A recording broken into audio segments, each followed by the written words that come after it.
पढ़ता था, उसकी पढ़ाई अभी कंटिन्यू थी, चल रही थी कि विवाह हुआ। पत्नी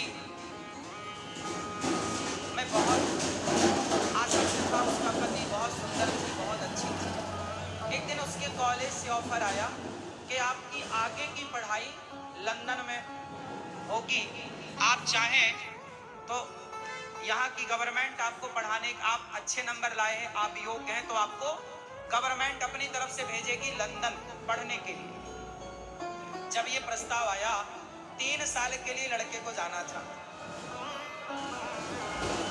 अब पत्नी को पता चला कि मेरे पति 3 साल के लिए पढ़ने लंदन जाएंगे। ये घटना उस जमाने की थी जब हमारे देश गुलाम था, और ये कहानी लिखने वाले मुंशी प्रेमचंद्र हैं। और मुंशी प्रेमचंद्र ने गुलामी का पूरा कार्यकाल देखा। उसी जमाने के कवि हैं, उसी जमाने के लेखक। तो मुंशी प्रेमचंद्र जी लिखते हैं कि वो लड़की, पत्नी आई, पति से कहा, आपका क्या विचार है, लंदन जाओगे? आपको ऑफर आया, आप जाना चाहो जाओ, नहीं जाना चाहो मत जाओ। पति बोला, नहीं, मेरा जी नहीं करता तुझे छोड़ के जाने का, कैसे रहूंगा 3 साल तेरे बिना, मैं नहीं चाहता। कोई कैरियर वैरियर नहीं, जो है भारत में कमाएंगे, खाएंगे, प्रेम से रहेंगे, क्या करेंगे इतनी डिग्रियां, इतना पैसा क्या करेंगे जब अपने का प्यार नहीं है, मैं तुझे छोड़ के नहीं जाता। माँ को कैसे छोड़ूं, पिता को, और मेरी प्यारी तो तू है, मैं तुझे बहुत प्यार करता हूं। पर पत्नी ने समझाया। देखिए, पत्नी ने कहा कि आप चाहिए, आप पढ़ लिख जाएंगे, आप बड़ा कद, बड़ा पद पाएंगे, मुझे बहुत प्रसन्नता होगी कि मेरा पति आज वहां, आपको जाना चाहिए। सारे गांव के लोग मना कर रहे थे, सारी समाज मना कर रही थी, और उस लड़के का खुद का मन नहीं था जाने का, लेकिन पत्नी ने उसे मोटिवेट किया, आपको जाना चाहिए, आपके भविष्य का सवाल है। 3 साल की तो बात थी, मैं रह लूंगी आप, लेकिन याद रखिएगा, मुझे पत्र लिखते रहिएगा। उस जमाने में पत्र का ही दौर था, कोई टेलीफोन नहीं था। उसने मन बनाया, सबने कहा अच्छा ठीक है, उसका मन नहीं था, पर फिर भी वो घड़ी आ गई जिस दिन उसे विदा होना था। वो विदा होने के लिए चला, पत्नी से मिलने गया, पत्नी को गले लगाया, कहा प्रिय मैं जा रहा हूं, पर मेरा मन नहीं है तुम्हें छोड़कर जाने का। पत्नी ने कहा, जी मैं थोड़ी चाहती हूं कि आप जाएं, बस आपके पढ़ लिख लेने से इस राष्ट्र का, इस समाज का कितना भला होगा। आप पढ़ लिख जाएंगे तो आपके दोस्त मित्रों को आप न्याय दिला सकते हैं। आप वकालत की पढ़ाई पढ़ने जा रहे हैं, वकालत पढ़ने जा रहा था, एडवोकेट बनना है, जा। गले लगाया पत्नी ने, प्यार की बातें हुई, मुझे पत्र जरूर लिखते रहिएगा। पति ने कहा, प्रिय मैं तुम्हें छोड़कर जाना नहीं चाहता, पल पल तुम्हारी याद आएगी, कैसे रहूंगा तुम्हारे बिना। उसकी पत्नी को भी लगा कि मेरा पति कितना अच्छा है, मेरा कितना ख्याल रखता है।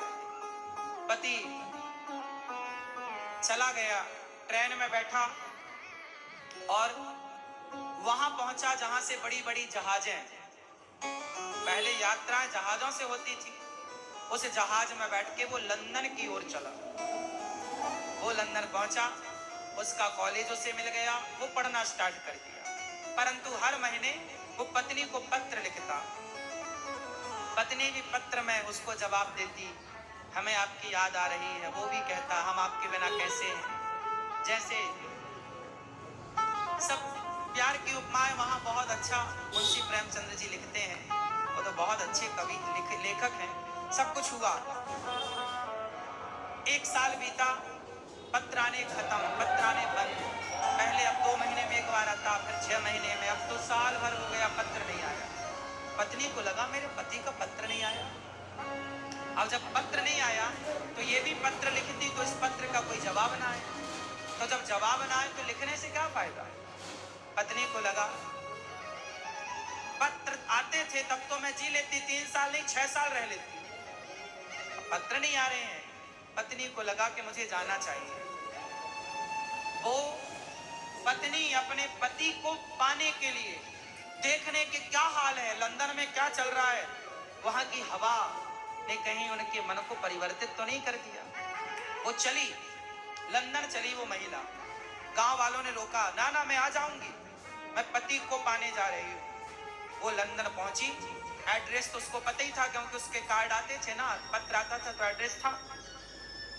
अब वो जैसे ही लंदन पहुंची तो वो जैसे ही पहुंची उस कॉलेज के सामने, क्योंकि उसे कॉलेज पता था मेरा पति इस कॉलेज में पढ़ रहा है, जैसे ही पहुंची उसने देखा कि उसका पति सामने से आ रहा था।